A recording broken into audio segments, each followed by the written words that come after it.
Hey everybody, it's Dr. Joe and Sleepy Bear, and today I'm going to show you some of my favorite neck pain stretches and exercises. So let's get started.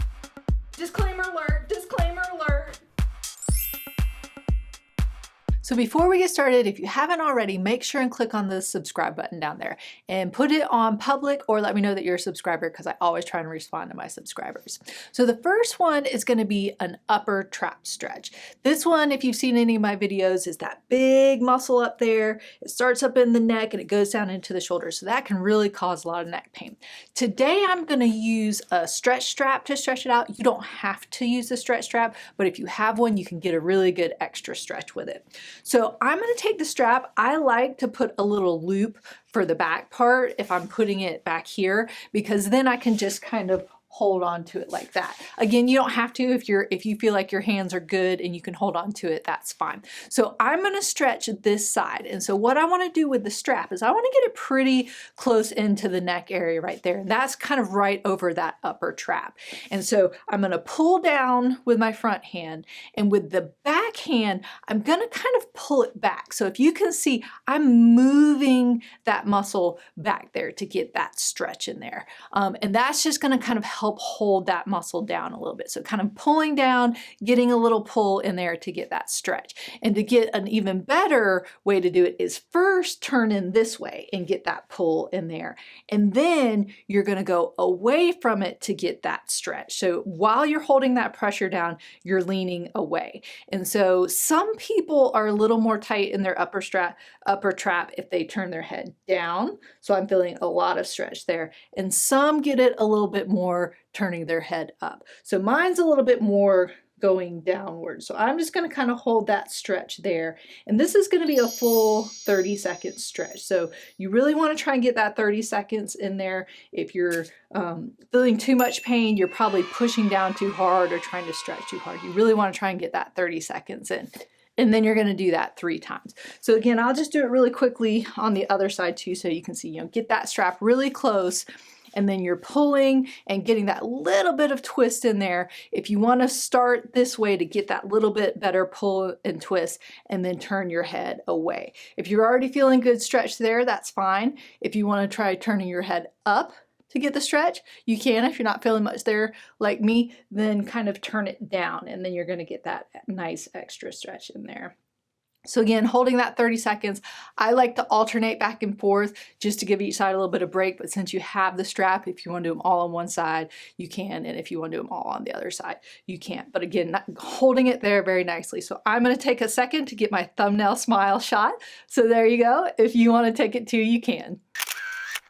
All right, so the next one is going to be for the levator scapulae stretch. And so again, this levator scapulae muscle is one of those that causes a lot of neck pain because it holds a lot of our stretch. It's the one that elevates or lifts up our shoulder blades. So a lot of times if we're stressed, if we're working at the computer a lot, if we're playing games or we're just bored and sitting there a lot, we'll kind of start going up like this, and that overworks that levator scapulae muscle. So you really want to get that one stretched out. So a great way to stretch it out, the side that I want to stretch, I'm going to take my hand and kind of put it behind my shoulder there. And that's just to push that scapula or that shoulder blade down.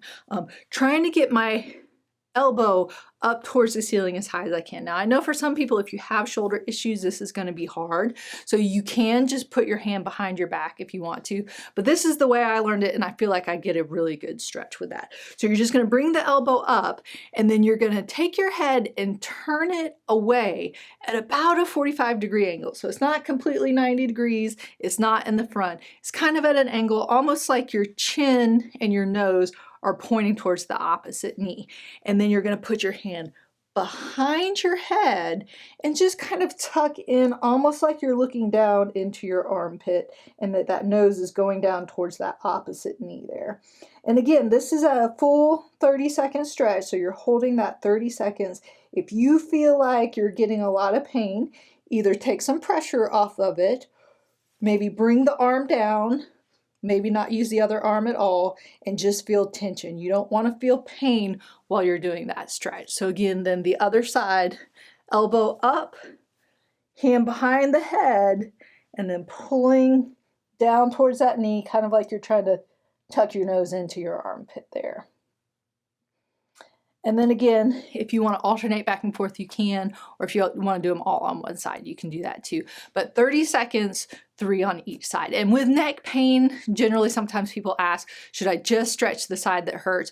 Since the neck muscles are so connected into that cervical spine, if you have time, I would stretch both sides, even if one side is the painful side, because a lot of times then the other side is getting overworked, so it really needs some help too. So I would really do both sides if you can. So then the next one is going to be just a simple chin tuck. And so chin tucks, I'm going to do a couple different ways, just because I really like chin tucks. They help kind of reset those neck muscles. And so if you're having that neck pain, a lot of it times is because you've got that forward head posture. So you want to reset those muscles. You want to make sure that you're taking the pressure off of them. And so chin tucks are a really nice way to do that. So if you've watched any of my videos, you know that I talk about tucking your chin back and in, not down. But what I'm going to add extra onto this one is what I would say settling in your chin. And all this does is it helps when you do your chin tuck, that your chin's not up and it's not down. You're just kind of settling in that chin. So straighten up your neck, get your neck as tall as you can, and just kind of settle that chin in. That's what I mean, that you're kind of, so you're not slouched down doing it. You're almost trying to extend that neck up towards the ceiling and then settle your chin in so it's in that level position, and then you're tucking it in. So the motion that you're doing is bringing your whole head and neck back behind you. So if you have a wall, sometimes that's a good, give yourself a target in there. So I'm going to turn just a little bit so you can see I'm settling in that chin, and then I'm bringing it back. So you get a whole lot of little chins right there. And just hold it for about 3 to 5 seconds. You don't have to hold it for a very long time.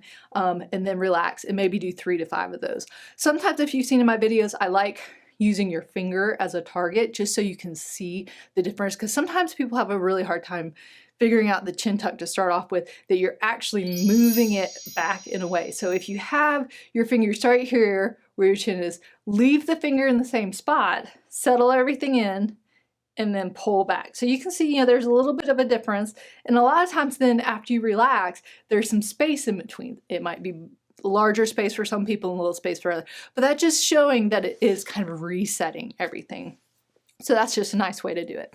So then the next one is going to be a chin tuck, adding in a shoulder squeeze or a scapular squeeze. So you're still kind of getting in that position, kind of settling in that chin, lengthening that neck, going into your chin tuck, and while you're holding that chin tuck, you're just going to squeeze your shoulder blades together. So you're kind of getting that combination move now to open up the chest. If you have neck pain, all those muscles come down, they're all connected. Chest muscles come up into the neck, into the shoulder. So it's really all connected. So when you're doing a shoulder squeeze or a scapular squeeze, you're not just using your elbows to bring them back. You're using those muscles in between those shoulder blades to squeeze them in towards your spine. So almost imagine that someone has their hand there, or get someone in your house to put their hand on your spine, and you're trying to squeeze their hand with your shoulder blade. So when you're squeezing back, don't bring those shoulders up. Try and keep your shoulders down so it's not coming up like this. It's squeezing back. And then you're combining that chin tuck. So I like to start the chin tuck first because it's a couple extra steps. So lengthen the neck, settle the chin, tuck in, and then squeeze back. If you can keep the chin tuck, and you can keep it with good technique, try and keep the chin tuck the whole time. So you're coming in, tucking it in, and holding maybe 2 to 3 seconds, coming back, doing a couple of those. If you feel like you can't keep the chin tuck, that's okay. Reset every single time. But the goal is eventually to be able to hold that chin tuck so you're getting that strengthening in there as well. So then the last one with a chin tuck is going to be a chin tuck, and then you're actually going to tuck your chin downwards like it sounds like a chin tuck. And that helps activate those deep neck flexor muscles inside your neck there. And a lot of times those don't get worked very much because you're always using the larger outer ones. So these are those deep flexor muscles.